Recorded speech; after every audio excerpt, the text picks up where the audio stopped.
Thanks for checking out this Web Extra. Our interview with Illinois gubernatorial candidate Jesse Sullivan ran so long we didn't have time to bring all of our panel discussion on this week's For the Record.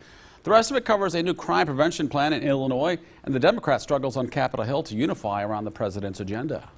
All right, Republican state lawmakers are on track to make crime a political issue for next year's election. This week they unveiled their own legislation to address violent crime, a lot of it through tougher punishment. For example, the proposals include more money for mental health, hire more police, buy equipment to prevent gang violence, stolen cars and carjackings, a 10-year minimum sentence for gun traffickers who supply weapons to criminals. Anyone who attacks police would have to serve 85% of the sentence, and letting counties opt out of the new law adopted by Democrats that restricts the use of cash bail. It is hard to see this getting through the legislature controlled by Democrats, so how effective can this be as a political strategy to help Republicans gain seats in the legislature and potentially win the governor's race next year? Mark? Well, I think you probably hit the nail on the head. This isn't a serious proposal and expected to get favorable action out of the legislature.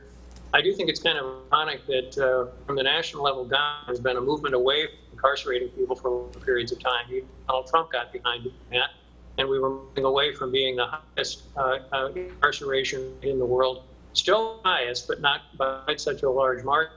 The cost of incarcerating people have to keep in mind, is about $40,000 a year, and that's money that could be better spent for other purposes. Now, I do think there are some points the Republicans make in their legislation that are worth examining. One of them is cracking on traffickers.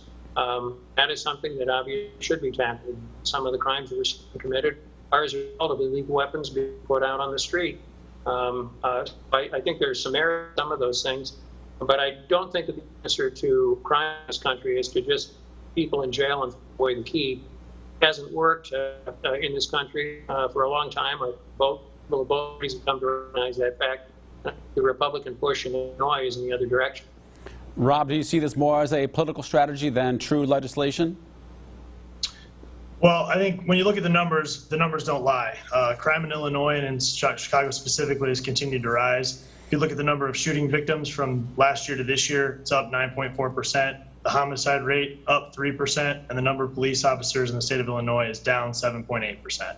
The former deputy mayor for public safety under current mayor Lori Lightfoot recently declared that Chicago was, quote, a city in crisis. The Fund the Police Act that you mentioned, as you mentioned, it says that it allocates over $100 million of funds to hire more police officers and purchase more policing equipment. As you mentioned, it also increases penalties for gun-related crimes.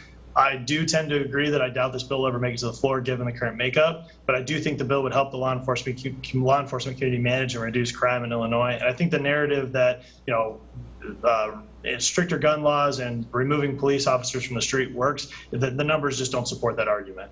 Now let's get to that last topic here. That ambitious $3.5 trillion spending plan Democrats on Capitol Hill want to adopt seems headed in a new direction. Moderate Democratic Senators Joe Manchin of West Virginia and Kristen Sinema of Arizona don't like that price tag. Now party leaders are working on scaling back the proposal, heavy on climate and social programs like education funding, Medicare expansion, and incentives for electric cars, just to name a few. Democrats want to raise corporate taxes, individual income taxes on higher earners, and raising the top capital gains tax rate to pay for all of it. Now, Senator Manchin indicates his maximum spending limit on these issues is less than half at $1.5 trillion. There's now a deal to push the debt ceiling deadline to December, which could give Democrats more time to adopt the president's agenda. Now, Republicans almost always keep their members in lockstep. What is it going to take the Democrats to figure out how to get this done? Mark? Well, I think that what we're seeing is that the Democratic Party is a big party. It's a party that basically involves people of different political perspectives. We're not anti-science and we're not anti-fact. Unfortunately, the Republican Party has chosen to kind of go that direction, only opposing most things that are responsible for the future of the country, including raising the debt ceiling they helped cause.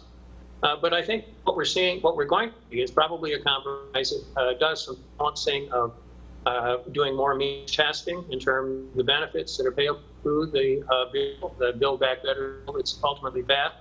Probably see less benefits to well-heeled folks who don't really need the assistance. But at the same time, we're going to continue to be a strong emphasis on conservation, on environmental reform, on healthcare reform, which will allow drugs to be competitively priced rather than it's done now where Medicare is not allowed to bid because of the influence of the pharmaceutical industry.